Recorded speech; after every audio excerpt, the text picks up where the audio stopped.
नमस्कार। एक बार फिर से आप सभी का बहुत बहुत स्वागत है परीक्षा वर्ल्ड के इस यूट्यूब चैनल में। मैं आशा करता हूं कि आपकी जो पढ़ाई है, आपकी जो तैयारी है एसएससी जीडी 2022 की परीक्षा के लिए एकदम अच्छे से चल रही होगी। आप इस प्रैक्टिस सेट को एंजॉय कर रहे होंगे। अभी तक मैंने जो है 7 इंपॉर्टेंट प्रैक्टिस सेट को जीके जीएस के अपलोड कर दिया है। अगर आपने पुराने प्रैक्टिस सेट को नहीं देखा है तो प्लीज़ उनको आप एक बार देख लीजिएगा। और ये प्रैक्टिस सेट आपकी एसएससी जीडी 2022 की परीक्षा के लिए बहुत ही ज़्यादा महत्वपूर्ण है। यह जीके जीएस के प्रैक्टिस सेट का 8वां पार्ट है। तो चलिए वीडियो को शुरू करते हैं। पहला प्रश्न आपकी स्क्रीन पर है, मीरा कुमार निम्न में से कौन सी लोकसभा की अध्यक्ष हैं, लोकसभा की स्पीकर है, आपसे पूछा जा रहा है। तो मीरा कुमार जो है कौन से लोकसभा की स्पीकर थी, तो आप याद देखिएगा 15वीं लोकसभा की स्पीकर, यानी कि जो आपकी 15वीं लोकसभा थी उसकी स्पीकर कौन थी, मीरा कुमार। इनका समय काल कब से कब तक था, 2009 से 14 तक। तथा जिस समय ये लोकसभा की अध्यक्ष थी उस समय हमारे पीएम कौन थे, मनमोहन सिंह जी। मनमोहन सिंह जी उस समय प्रधानमंत्री थे जिस वर्ष ये लोकसभा स्पीकर थी। तो ये चीज़ आपको पता होनी चाहिए। भारत में बीमा क्षेत्र को कौन नियंत्रित करता है, बीमा क्षेत्र को नियंत्रित करने वाली सबसे सर्वोच्च संस्था कौन सी है, तो इरडई, यानी कि ऑप्शन आपका जो यहाँ पे बी है बिल्कुल सही जगह। इरडई जो है बीमा क्षेत्र को नियंत्रित करने वाली सबसे सर्वोच्च संस्था है, यानी कि ऑप्शन आपका जो बी यहाँ पे दिया गया है बिल्कुल सही हो जाएगा। यहाँ पे इरडई के बारे में पूरी इंफॉर्मेशन लिखी गई है। यहाँ पे आप देख पा रहे हैं, insurance regulatory and development authority of India, यानी कि इरडई। इरडई का यह फुल फॉर्म है, आप याद रख सकते हैं, इंपॉर्टेंट है। इसकी स्थापना जो है 1999 में की गई थी और वर्तमान में जो है इसका हेडक्वार्टर आपको मिलेगा हैदराबाद में। तो ये सारी इन्फॉर्मेशन आपको याद रखनी है। और इसके वर्तमान में अध्यक्ष कौन है, तो देवाशीष पांडा जो है इसके वर्तमान में अध्यक्ष हैं। अगला प्रश्न है, भारत में सबसे बड़ी मीठे पानी की झील निम्नलिखित में से किस राज्य या केंद्र शासित प्रदेश में स्थित है। तो भारत में मीठे पानी की सबसे बड़ी झील और निम्न में से किस राज्य या केंद्र शासित प्रदेश में स्थित है, तो आप याद रखिएगा जम्मू कश्मीर में, यानी कि ऑप्शन आपका ए यहाँ पे बिल्कुल सही है। और यह झील कौन सी है, तो वुलर झील। आप याद देखिएगा वुलर झील जो है भारत में मीठे पानी की सबसे बड़ी झील है और यह जो है जम्मू कश्मीर में आपको मिलेगी। तो ये इन्फॉर्मेशन आपको पता होनी चाहिए। माले किसकी राजधानी, आपसे पूछा जा रहा है कि माले जो है किसकी राजधानी है, तो आप याद देखिएगा मालदीव। आप याद देखिएगा भारत का जो पड़ोसी देश है मालदीव, इसकी जो राजधानी है वह माले है। तो ये चीज़ आप याद रखिएगा, इंपॉर्टेंट है, आपसे पूछी जा सकती है राजधानी। तो ऑप्शन जो आपका यहाँ पे दिया गया है बी वाला बिल्कुल सही हो जाएगा, आप इसे याद रखिएगा। उसके बाद ऑप्शन आप देख पा रहे हैं, ऑप्शन डी मॉरिशस। मॉरिशस की राजधानी क्या है, तो मॉरिशस की जो राजधानी है आपकी क्या होने वाली है, तो आप इसे याद रखिएगा। जो मॉरिशस देश है इसकी जो राजधानी है आपको मिलेगी पोर्ट लुइस। आप याद देखिएगा पोर्ट लुइस। पोर्ट लुइस जो है यह मॉरिशस की राजधानी है। केन्या की राजधानी क्या है, तो केन्या की राजधानी आपको मिलेगी नैरोबी, जो है केन्या की राजधानी है। इसके अलावा अल्जीरिया की राजधानी क्या है, तो अल्जीरिया की राजधानी हो जाएगी अल्जीयर्स। क्या हो जाएगी, अल्जीयर्स जो है अल्जीरिया की राजधानी है। तो चारों की राजधानी मैंने आपको बता दिया है, आप नोट डाउन कर लीजिएगा। बढ़ते हैं अगले प्रश्न की तरफ। निम्नलिखित में से कौन सी नदी यमुना की सहायक नदी है, इसमें से यमुना की सहायक नदी आपसे पूछी जा रही है कि कौन सी है। तो आप याद रखिएगा यमुना की जो सहायक नदी इसमें से है आपको मिलेगी तीनों, चंबल, बेतवा और केन। ये तीनों नदियां जो हैं यमुना की सहायक नदियां हैं। तो इनके बारे में आप याद रखिएगा। ऑप्शन जो आपका यहाँ पे डी वाला दिया गया बिल्कुल सही हो जाएगा, चंबल, बेतवा, केन, ये तीनों जो हैं यमुना की सहायक नदी है। इसमें आपको बताना है कि महात्मा गांधी के द्वारा किस कारण से असहयोग आंदोलन को वापस ले लिया गया था। बहुत ही अच्छा प्रश्न है मॉडर्न हिस्ट्री का। तो इसमें से किस घटना के कारण महात्मा गांधी ने असहयोग आंदोलन को वापस ले लिया था, तो सबसे पहले चीज आप याद रखिए कि असहयोग आंदोलन शुरू किस वर्ष में किया गया था, तो 1 अगस्त 1920 को जो है आपका असहयोग आंदोलन स्टार्ट होता है।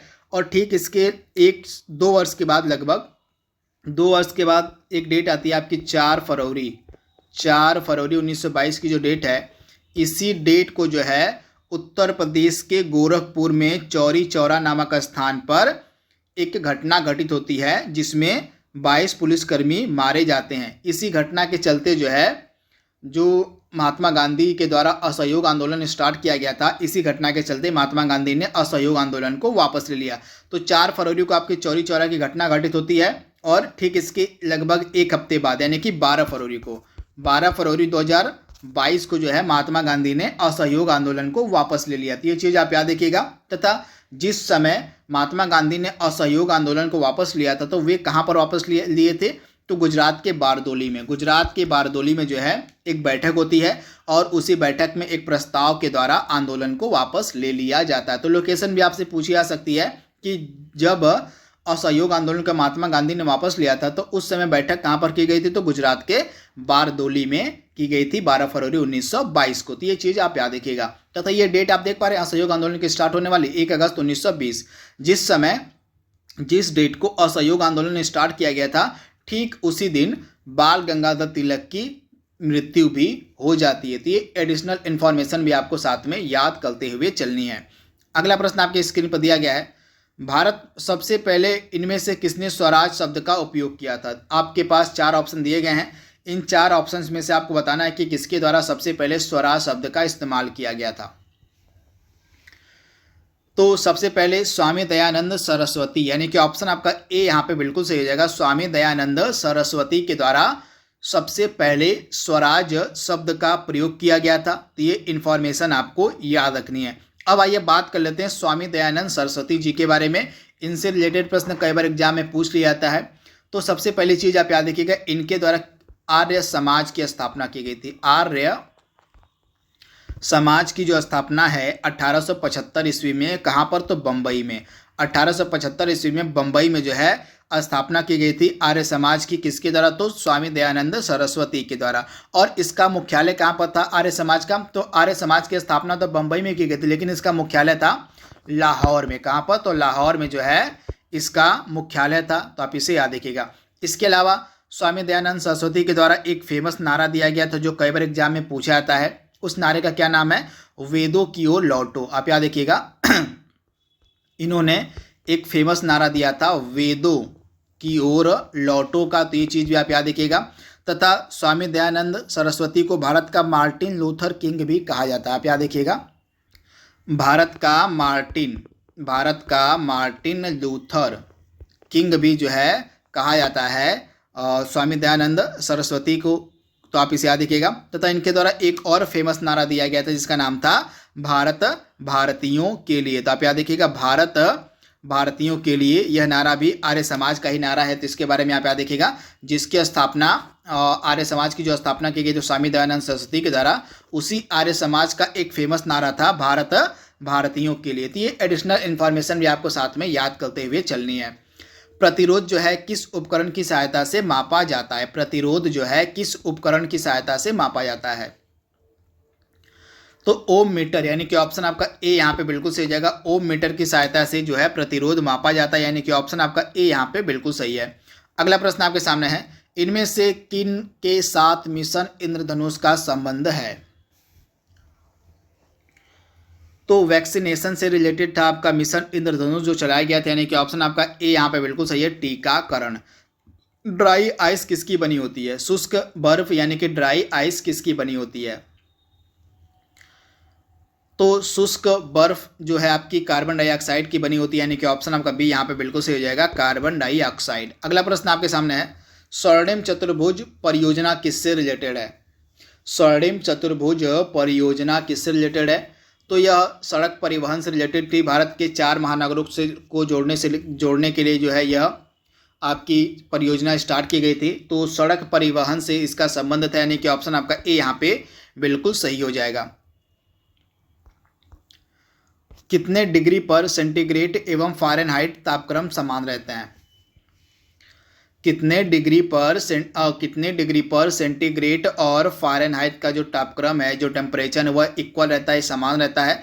तो -40 डिग्री यानी कि ऑप्शन जो आपका यहाँ पे डी वाला दिया गया बिल्कुल सही हो जाएगा। -40 डिग्री पर जो है सेंटीग्रेड एवं फ़ारेनहाइट का तापक्रम समान रहता है यानी कि ऑप्शन आपका डी यहाँ पे जो दिया गया है बिल्कुल सही दिया गया है। अगला प्रश्न आपके सामने है, मार्फिन का उपयोग किस रूप में किया जाता है। मार्फिन का उपयोग, तो आप सभी को पता होगा मॉर्फिन का जो उपयोग है यह दर्द निवारक के रूप में किया जाता है, यानी कि ऑप्शन आपका सी यहाँ पे बिल्कुल सही है, दर्द निवारक के रूप में। अगला प्रश्न आपके सामने है, इनमें से कौन सा राज्य जहां पर विधान परिषद नहीं है? इसमें से कौन सा राज्य ऐसा जहां पर विधान परिषद नहीं है?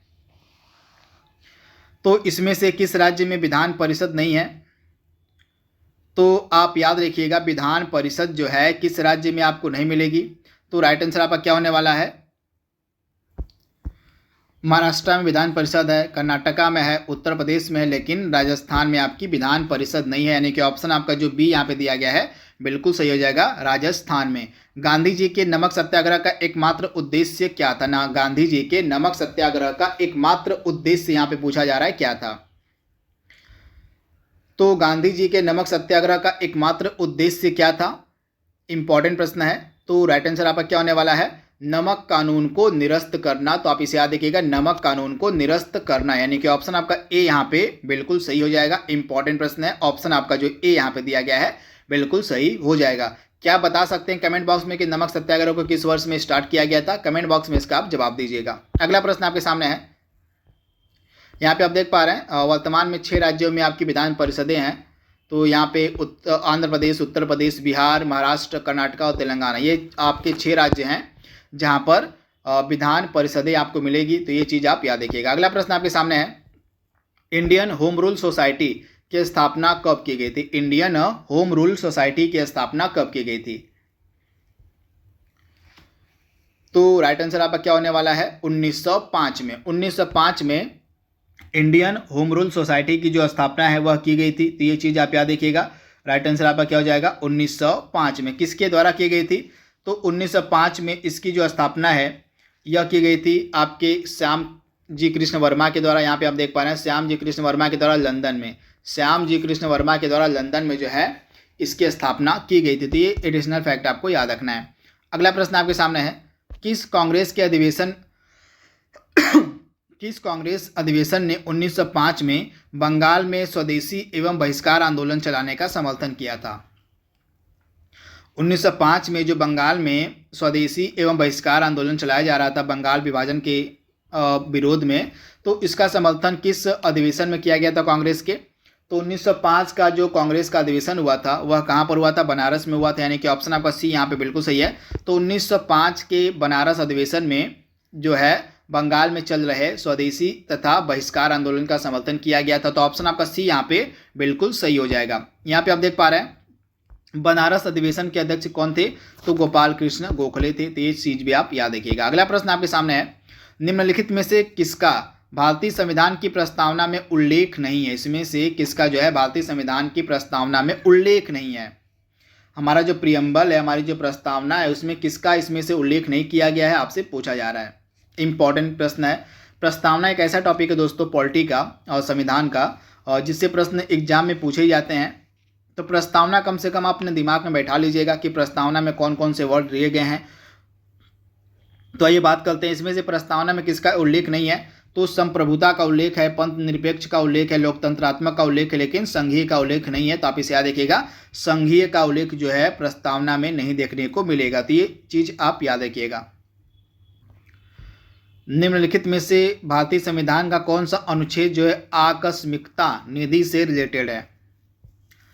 आकस्मिकता निधि से रिलेटेड कौन सा अनुच्छेद है? तो आप इसे याद रखिएगा, अनुच्छेद 267, यानी कि ऑप्शन आपका बी यहाँ पे बिल्कुल सही हो जाएगा, अनुच्छेद 267। ऑप्शन बी आपका बिल्कुल सही है। अगला प्रश्न आपके सामने है, एक चीज आप ध्यान दीजिएगा, अगर संचित निधि अगर आपसे यहाँ पे पूछ लिया था कि संचित निधि से रिलेटेड कौन सा आर्टिकल है, तो आर्टिकल 266, आर्टिकल 266 का संबंध हो जाएगा संचित निधि से, और आकस्मिकता निधि से रिलेटेड आर्टिकल कौन सा है? तो आर्टिकल 267 है। तो दोनों आपको याद रखना है। अगला प्रश्न आपके सामने है, निम्नलिखित में से कौन अन्य तीनों की तुलना में सबसे ज्यादा सूर्य की रोशनी को परावर्तित करता है? सूर्य की रोशनी को इसमें सबसे ज्यादा कौन परावर्तित करता है? तो सूर्य की रोशनी को सबसे ज्यादा परावर्तित करने का काम कौन करता है? तो ताजा बर्फ से ढकी भूमि, यानी कि ऑप्शन आपका सी यहाँ पे बिल्कुल सही हो जाएगा, ताजा बर्फ से ढकी भूमि। तो ऑप्शन आपका सी यहाँ पे बिल्कुल सही है। हिंदू विधि पर एक पुस्तक है जिसका नाम है मिताक्षरा, इसको किसने लिखा है? मिताक्षरा को किसके द्वारा लिखा गया है? तो मिताक्षरा को किसके द्वारा लिखा गया है? तो विज्ञानेश्वर के द्वारा, यानी कि ऑप्शन आपका बी यहाँ पे बिल्कुल सही हो जाएगा। मिताक्षरा को जो है विज्ञानेश्वर के द्वारा लिखा गया है। अगला प्रश्न आपके सामने है, मनुष्यों और उनके व्यवहार के अध्ययन को क्या कहा जाता है? मनुष्यों और उनके व्यवहार के अध्ययन को क्या कहा जाता है? तो एंथ्रोपोलॉजी। एंथ्रोपोलॉजी के अंतर्गत क्या किया जाता है? एंथ्रोपोलॉजी के अंतर्गत मनुष्य और उनके व्यवहार का अध्ययन किया जाता है। तो आप इसे याद देखिएगा, ह्यूमन एंड देयर बिहेवियर, उनका जो अध्ययन है उसको हम बोलते हैं एंथ्रोपोलॉजी, यानी कि ऑप्शन आपका बी यहाँ पे बिल्कुल सही है। राष्ट्रीय खेल दिवस कब मनाया जाता है? राष्ट्रीय खेल दिवस, नेशनल स्पोर्ट्स डे की यहाँ पे बात हो रही है, यह कब मनाया जाता है? तो भारत में मेजर ध्यानचंद्र की जो जयंती होती है, मेजर ध्यानचंद्र का जो बर्थडे होता है भारत में 29 अगस्त का दिन, इसको हम भारत में राष्ट्रीय खेल दिवस के रूप में मनाते हैं। तो ऑप्शन आपका ए यहाँ पे बिल्कुल सही हो जाएगा। राष्ट्रीय खेल दिवस होता है आपका 29 अगस्त को, यह मेजर ध्यानचंद्र का बर्थडे होता है। अगला प्रश्न आपके सामने है, दिल्ली को किस वर्ष भारत की राजधानी बनाया गया था? दिल्ली को किस वर्ष में भारत की राजधानी बनाया गया था? इंपॉर्टेंट प्रश्न है, डायरेक्टली आपसे पूछा जा सकता है इसके बारे में। तो आपको पता होगा, और एक दिल्ली दरबार का आयोजन कब किया जाता है? तो दिल्ली दरबार का जो आयोजन है ये 1911 में दिल्ली दरबार का आयोजन होता है, और इसी 1911 के दिल्ली दरबार में ही जो बंगाल विभाजन था उसको रद्द कर दिया जाता है। तो आप याद रखिएगा 1911 में इस समय वायसराय कौन था? तो इस समय वायसराय था लॉर्ड हार्डिंग द्वितीय। हार्डिंग द्वितीय जो है वायसराय इस समय था, और इसी के द्वारा दिल्ली दरबार का आयोजन किया जाता है। और इसी दिल्ली दरबार में कौन आता है? इंग्लैंड का सम्राट जॉर्ज पंचम। तथा इसी दिल्ली दरबार में 1911 में जो बंगाल विभाजन लागू किया गया था उसको रद्द कर दिया गया था। परंतु इसी दिल्ली दरबार में ही यह घोषणा भी की जाती है कि जो राजधानी इंडिया की है वह कलकत्ता से हटाकर दिल्ली स्थानांतरित की जाएगी। तो घोषणा तो आपकी 1911 में होती है, परंतु ऑफिशियल रूप से दिल्ली राजधानी बनती है 1912 में। तो राइट आंसर आपका क्या हो जाएगा? ऑप्शन सी, यानी कि 1952 में ऑफिशियल रूप से भारत की जो राजधानी है वह दिल्ली बनाई जाती है। तो ये चीज़ आप याद रखिएगा। सेबी का मुख्यालय यहाँ पे आपसे पूछा जा रहा है, सेबी का मुख्यालय। तो सेबी का मुख्यालय आपको मिलेगा मुंबई में, यानी कि ऑप्शन आपका बी यहाँ पे बिल्कुल सही हो जाएगा, मुंबई में सेबी का मुख्यालय। यहाँ पे देख पा रहे हैं additional information, the securities and exchange board of India, SEBI इसका पूरा नाम है, आप इसे याद रखिएगा।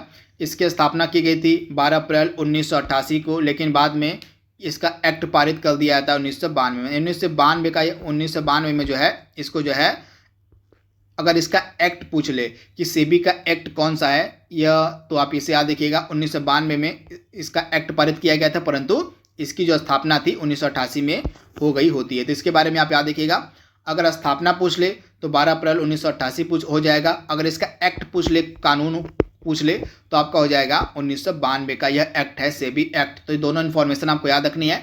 इसका पूरा नाम है securities and exchange board of India, इसका हेडक्वार्टर मुंबई में है, और इसकी पहली महिला अध्यक्ष बनाई गई थी माधवी पुरी बुच। तो ये एडिशनल इन्फॉर्मेशन भी आपको साथ में याद करते हुए चलनी है।